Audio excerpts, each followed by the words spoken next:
বেঁচে আছি গোবিন্দের কৃপায়। আগামী কার্তিকে বেশি থাকবো কিনা কোনো গ্যারান্টি নেই। গ্যারান্টি আছে আগামী কার্তিকে হবে। যেটুকু সময় পেয়েছেন, যেটুকু সুযোগ পেয়েছেন, সেটা ভগবত সেবায় কাজে লাগান।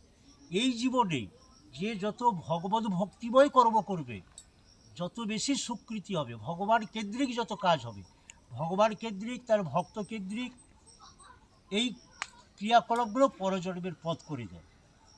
যেমন এই যে পাপ নাশ হয় শুধু আমলকি বৃক্ষের তলায় নয়, আমরা যে তুলসী সেবা করি এবং পরিক্রমা করি, ওখানে পাপ বিনাশ হয়, হ্যাঁ কি না? এইভাবে আমাদেরকে ধীরে ধীরে সংসারে থাকলেও, পরিবারে থাকলেও ব্যাপারটা হয়ে যায় কি, সংসারের প্রতি হয়ে যায় মুখ্য, কৃষ্ণ ভক্তিটা হয়ে যায় গৌণ। সীতারানী মাতাজি ওই রাত্রি হয়েছে, সেবা করতে করতেই দিন চলে যাচ্ছে।